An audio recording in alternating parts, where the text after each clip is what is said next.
자, 여러분 안녕하세요. 지금 이 시간서부터 여러분들 직업 상담학에 대한 기본적 내용을 정리하는 시간이에요.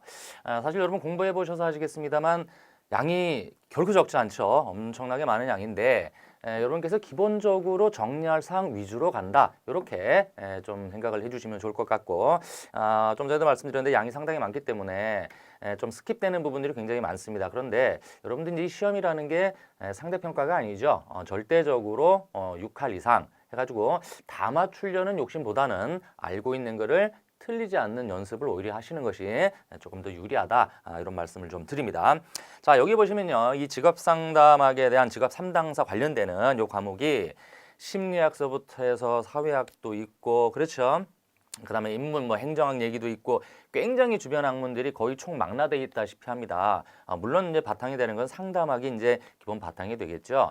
그 이제 이면에는 여러 가지 상담 심리학적 이론들이 좀 나와 있어요. 여러분이 처음 보시는 거는 아마 아니라고 생각이 들고요. 여러분이 그 공부하신 내용을 한 번 더 일별한다라고 생각을 해보시면 좋을 것 같아요. 자, 그러면 우리가 여러분 그 요약된 자료가 아마 있으실 겁니다. 그걸 참고해서 보시고 제가 조금 더 추가해야 될 사항들은 중간중간에 보충을 해드리도록 하죠. 여러분 이제 서두에 한번 보시면 이 직업 상담에 대한 이 개념 정의가 나와 있죠. 자, 같이 한번 보죠. 인간이 최적의 상태로 직무에 임하도록 하는 도움이다 그랬죠. 상담의 기본 원리와 기법의 바탕을 두고 있고요. 자, 직업을 선택하고 준비하고 직업 생활에 적응하며 직업을 전환하거나 은퇴하는 과정에서 일어나는 개인의 문제를 예방, 지원하며 돕고 처치하는 각종의 활동들을 직업 상담이라고 합니다. 자, 이 직업 상담은 사실 직업과 관련되는 이 모든 상담, 그러니까 처음에 직업을 찾을 때부터 전환하거나 또는 은퇴할 때까지의 모든 과정을 그 대상으로 하고 있다. 그거 좀 유념을 하시면 좋을 것 같고요. 그다음 이 직업 상담과 이제 유사한 개념들이 한 몇 가지가 나와 있는데요. 여러분 보시면 이제 심리치료 같은 것도 제가 이제 심리학의 바탕을 둔다 말씀을 드렸죠. 심리치료라든지 진로 상담 또는 진로 지도, 직업 지도, 산업 상담 이런 것들이 상당히 많이 있는데 이걸 좀 도식적으로 보게 되면 가장 넓은 개념이 뭐냐 그랬어요. 가장 넓은 개념이 진로 상담으로 가요. 진로 상담이 가장 넓은 개념이다 이렇게 보시면 되겠고 이 가운데 이렇게 가서 요 중간에 직업 상담이 있어요. 직업 상담이 여기에 이렇게 차지하고 있고 직업 상담 안에 보면 산업 상담이라고 있습니다. 요게 산업 상담. 자, 이렇게 해서 이렇게 구도로 되어 있다. 가장 넓은 건 진로, 그 다음에 직업 상담, 그 안에 산업 상담이 있다 정도 여러분 체크를 해두시면 좋을 것 같아요. 자, 그 다음 가보시면 내용에서 여러분들 자료에 보면 직업 상담과 심리 상담에 대한 비교가 나와 있죠. 직업 상담하고 심리 상담이 어떠한 이동 내지는 범위에서 어떤 영역의 차이가 있을 것인가. 자, 기억서부터 보시면 자, 심리치료에 대한 요구보다 직업 상담에 대한 요구가 실제적으로는 더 많다라는 거죠. 왜냐하면 직업은 모든 사람이 가져야 되는 것이기 때문에 필요, 즉 니즈, 욕구적 차원에서는 훨씬 더 많다 이렇게 보시면 되고요. 자는 직업 상담은 일정 부분에 있어서 치료적 역할도 합니다. 자, 이거 직업 상담이라 그래서 무조건 치료가 없다, 상관없다, 무관하다 이러면 안 되죠. 일종의 치료적 목적도 있다. 다음 티귿, 직업 상담은 심리 치료에 준하여 진행되어야 한다. 우리가 심리적 문제가 있다, 심리 치료를 할 때에 굉장히 우리가 진지하게 접근을 하게 되죠. 직업 상담이라 그래서 그거보다는 격이 떨어지거나 중요도에서 덜하지 않다라는 거예요. 그래서 심리 치료에 준하여서 처리가 된다. 자, 마지막에 보면 자, 직업 상담은 심리 상담에 비해서 더 효과적이다 그랬어요. 아무래도 실제적 생활과 관련되는 부분이 많기 때문에 좀 더 효과가 확실하게 드러나는 경향이 있습니다. 참고하시고요. 자, 내용 계속 가보죠. 자, 직업 상담의 목표가 나옵니다. 자, 우리가 목표 어떤 걸 세우고 가야 될 것인가? 총 9가지의 일반적 목표가 나오는데 한번 보죠. 자, 우선 직업 선택에 대한 책임이다 이랬어요. 직업 선택에 대한 책임. 이건 여러분이 특별히 외우실 필요는 없습니다만 여러분 신경을 쓰셔야 되죠. 자, 두 번째가 일세계에 대한 이해. 그다음 세 번째, 의사 결정 능력의 배양. 자, 네 번째, 자아 개념의 구체화를 통한 현실적 자신의 이미지 형성. 다음 협동적 사회 행동 추구. 다음 직업 문제 인식. 다음 생애 직업 설계에 대한 시도, 직업에 대한 의식, 태도 형성. 다음 실업 등 직업에 대한 위기 관리 능력 등이 일반적인 9가지의 목표들이에요. 뭐 특이한 사항들은 없겠어요. 그다음 밑에 보면 직업 상담의 목표가 나옵니다. 자, 기즈버스의 견해에서 따로 제시가 되어 있지요. 별도로 한번 보셔야죠. 자, 예언과 발달, 다음 처치와 자극, 결합과 유능입니다. 이런 것들은 암기사항이죠. 왜냐하면 일반론이 아니라 특정 학자가 제시한 것이기 때문에 학자명을 대고 뭐냐라고 물으면 암기에 의해 가지고 풀 수밖에 없습니다. 체크해 두시고요. 자, 그다음 밑에 보시면 상담의 기본 원리예요. 자, 이것은 이제 바이스택 또는 이제 비에스택이라고 하죠. 이 비에스택이라는 사람이 우리가 클라이언트들과의 관계론의 보통 7대 원칙이라고 하죠. 관계론 7대 원칙. 이건 암기해 두셔야 할 사항입니다. 개별화의 원리, 그다음 의도적 감정 표현, 통제된 정서 관여, 그다음 수용, 그다음 비판단적 태도, 비심판적 태도라고도 하죠. 판단하지 마라, 클라이언트에 대해서. 그다음 자기결정, 그다음 비밀 보장입니다. 총 7가지가 나오는데 상당히 중요한 내용이에요. 여러분이 암기를 해 두셔야 될 사항입니다. 자, 그 다음 내용 조금 더 가보시면 자, 직업 상담자의 역할과 영역이 나옵니다. 자, 이것도 우리가 처음 서두 공부할 때 영역 정도는 확인해 두셔야 되기 때문에 한번 보셔야 될 내용이죠. 자, 1번에 직업 상담사의 역할이에요. 상당히 많은 역할이 나옵니다. 이 어떠한 것이든지 간에 상담과 관련됐을 때는 이 상담을 하는 이 전문가, 치료자 입장에서는 이 역할 구분이 상당히 중요하고요. 출제도 이건 간간히 되는 것들이에요. 지금 여기 보면 총 한 10가지 정도가 나와 있는데 하나하나 보죠. 첫 번째, 상담자 역할이에요. 사실 기본적으로 수행해야 할 역할이겠죠. 자, 직업 상담 또는 뭐 일반 상담 등을 수행하는 역할. 자, 두 번째, 처치자예요. 내담자가 자신의 문제를 인식하도록 하고 이를 진단, 분류, 처치. 다시 말하면 클라이언트의 문제를 다루는 역할을 하는 것이죠. 이게 처치자고요. 다음 조언자. 조언의 의미는 모르는 분 없죠.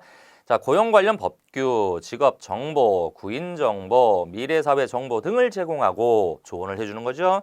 모호하거나 왜곡된 의사결정을 하는 내담자에게 조언. 그죠? 말 그대로 도움이 될 만한 말들을 해주어서 좀 이렇게 방향성을 잡을 수 있도록 그렇게 하는 역할. 그다음 개발자. 청소년, 여성, 퇴직자, 그다음에 중고령자, 장애인 등 특성에 맞는 프로그램을 뭐합니까? 말 그대로 개발하는 역할, 개발자죠. 개발자. 다음 지원자. 직업상담 프로그램을 적용하고 평가하여 보완할 수 있는 자료 제공을 지원한다. 다음 해석자. 심리검사를 실시 및 해석하여 내담자의 이해를 돕는다. 말 그대로 심리검사 우리가 시행을 하게 되면 그걸 해석할 줄 있는 능력이 있어야 되겠죠. 저거는 해석자 역할. 자, 그다음에 정보 분석가. 자, 직업 정보를 수집, 가공, 분석하여 내담자에게 제공한다. 정보 분석. 다음 협의자. 자, 직업 정보 제공원. 구인처와의 관계를 구축하여 협의하는 것이죠. 말 그대로 협상한다는 얘기예요. 다음 관리자. 상담 과정. 그다음 직업 정보 수집 과정에 발생하는 일련의 업무를 관리하고 통제한다. 자, 마지막에 10번째 연구 및 평가입니다. 다양한 상담 프로그램 개발을 위한 조사 연구 및 직업 상담 운영에 대한 평가를 보통 실시하죠. 자, 이 정도 역할들 굳이 여기 제시 안 된 것들이라 하더라도 다양한 역할을 수행하기 때문에 나올 때마다 좀 신경 써서 보셔야 되겠어요. 자, 그 다음 가보시면 직업상담사의 직무 파트가 나와요. 어떠한 것들을 보통 직무 내용으로 삼고 있는가. 자, 이것도 적지 않습니다. 10개인데요. 자, 우선 일반 상담 당연히 해야 되겠죠. 다음 직업정보 제공, 정보 제공이에요. 다음 검사 및 실시, 해석. 다음 직업상담 실시. 다음 직업상담 프로그램 개발. 다음 직업소개 등에 관한 조언. 행사 및 기획 실행. 다음 직업정보 제공원, 직업 관련 지역기관과의 협의. 직업상담실 관리, 직업상담의 연구와 평가 등을 주 직무 내용으로 삼고 있어요. 자, 뭐 특이할 사항은 나머지는 뭐 거의 없겠고요. 아주 일반적 사항들이기 때문에 제가 특별히 강조드리지는 않겠습니다. 자, 그 다음 가보시면 쭉 이제 다음 내용으로 넘어가 보죠. 직업상담의 이제 문제 유형이에요. 자, 그런데 주의하실 건 이 직업상담 문제 유형에는 여러분 뭐 정리된 거 보시고 계시겠습니다만 학자들에 따른 분류가 상당히 많이 나오죠. 이거는 여러분 그 직업상담사 시험 개요에 보면 출제 범위 영역이 나와 있어요. 여러분 보신 분도 있으실 건데 거기에 출제 영역에 넣겠다라고 아예 제시가 된 학자들이에요. 따라서 이것은 세상 두 쪽이 나도 암기를 반드시 하셔야 될 사항입니다. 그렇죠? 물론 뭐 여러분이 지금쯤 이 요약 강의를 들으실 정도면 어느 정도 학습이 되어 있다라고 보여집니다.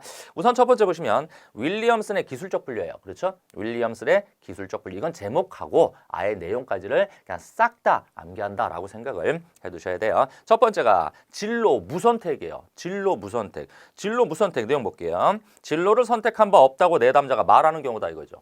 저는 진로를 선택해 본 적이 없다. 그다음 선호하는 진로가 몇 가지 있지만 어느 것을 선택할지도 모른다. 말 그대로 무선택이에요. 자, 이게 윌리엄스의 첫 번째 윌리엄슨. 두 번째 진로 선택 불확실. 자, 선택한 진로가 있으나 자신감이 없다. 다음 타인으로부터 자기가 그 직업에서 성공할 것이라는 위안을 보통 받으려고 하는 것이 확신이 없을 경우 진로 선택 불확실의 내용. 자, 세 번째 흥미와 적성의 차이. 흥미를 느끼는 직업이 있으나 그 직업을 가질 능력이 부족하다. 또 적성이 높은 직업에 흥미가 적고 흥미가 있는 직업에는 적성이 낮다. 소위 말하면 언밸런스 되는 경우죠. 그렇죠. 능력과 흥미가 서로 매칭이 되지 않는 경우예요. 그래서 흥미와 적성의 차이다. 자, 네 번째, 우둔한 진로 선택. 자, 저능력, 저동기인 개인이 고능력, 고동기를 요하는 직업을 지원한다.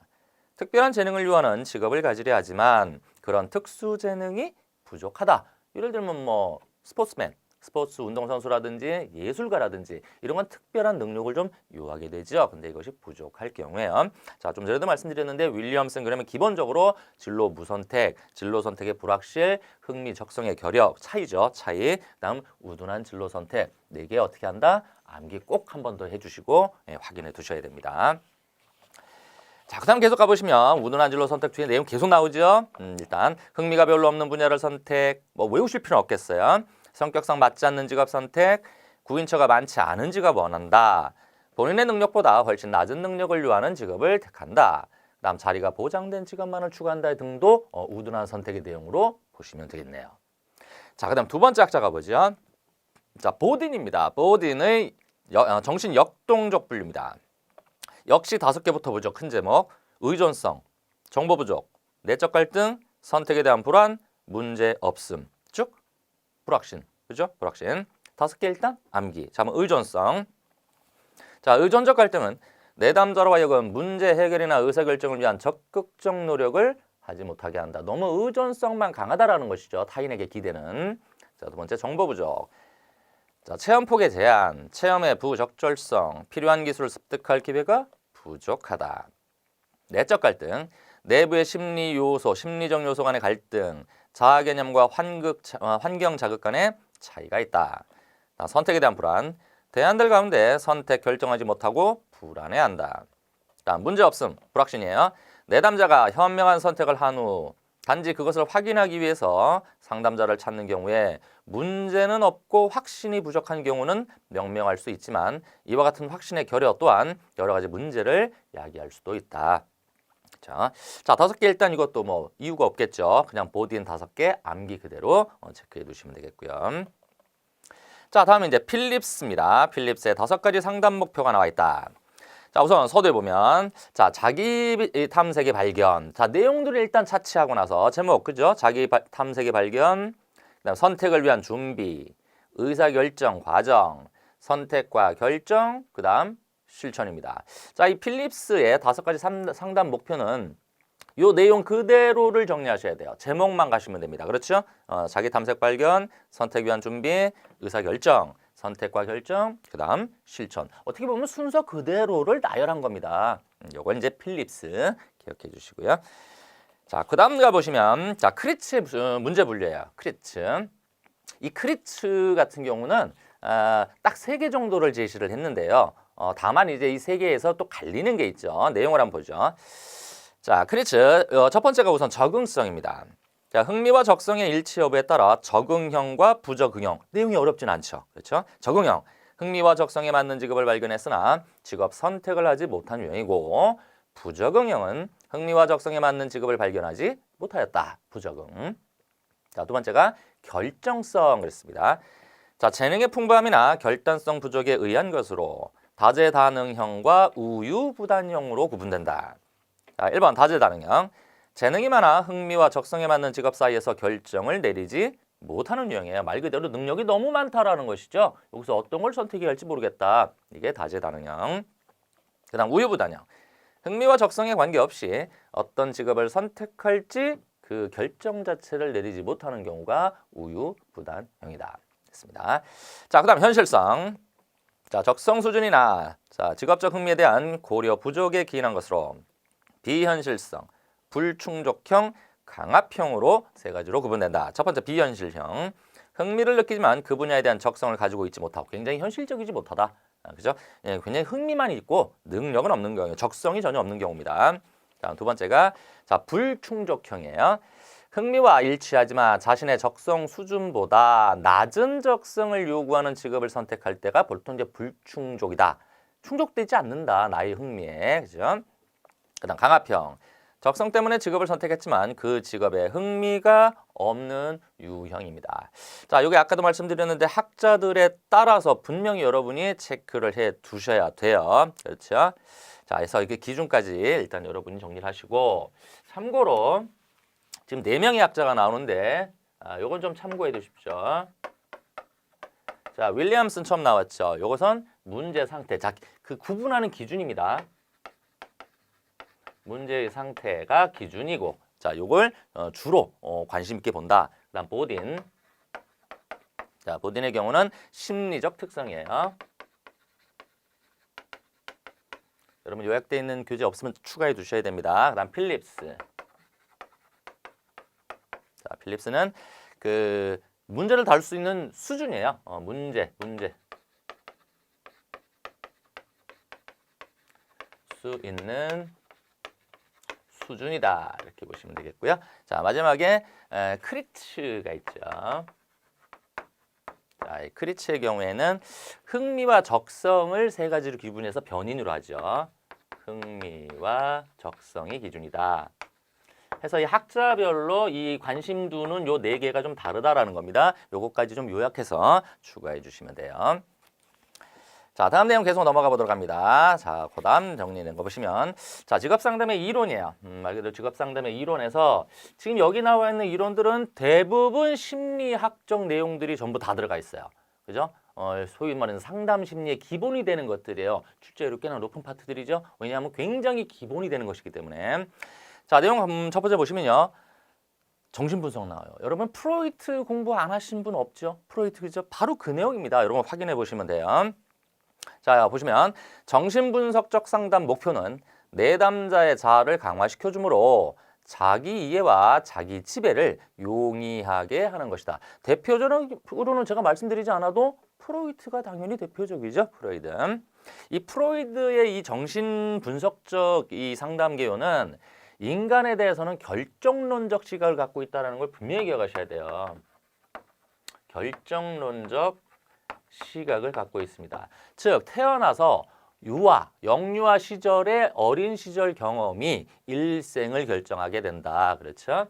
그 다음에 몇 가지만 좀 추가를 해주면 단선적 시각이고요. 문제의 원인과 결과는 하나씩 분명히 연결된다. 다음 인간을 어떻게 본다? 투쟁적 인간으로 본다. 자, 이런 것들 아주 기본 과정이에요. 프로이트. 자, 거기 한번 보시면 밑에 인간관이 있어요. 자, 결정적 인간 제가 말씀드렸고요. 자, 반면에 밑에 보시면 융, 아들러, 랭크, 호니, 설리번 등 신프로이드 학파의 견해는 결정론에 반대한다 그랬죠. 특히 여기서 대표적으로 융이라는 학자가 나오는데 융은 프로이드의 수제자잖아요. 아주 뭐 이론을 정통으로 받은 수제자인데 초창기에는 스승의 의견인 프로이트의 결정론 시각을 동의하죠. 근데 말년에 가서는 뒤집어요. 인간은 결정적이지 않다. 비결정적이고 가변적 존재다라고 나중에는 반대를 하게 됩니다. 체크해 두시고요. 그 다음 본능에 보면 생애 본능에서 보통 여러분이 알고 계시는 에로스, 그죠? 삶에 대한 본능이죠. 그 다음에 이제 죽음의 본능 그랬어요. 반대로 타나토스, 그러죠. 그 다음에 생의 본능 에너지를 보통 이제 리비도라고 하는데 이 리비도가 보통 이제 프로이드의 경우는 성 에너지에 국한시킵니다. 이 프로이드는 성 에너지에 국한시키는 반면 융은 삶 전반의 에너지를 보통 리비도라고 확장시키죠. 용이.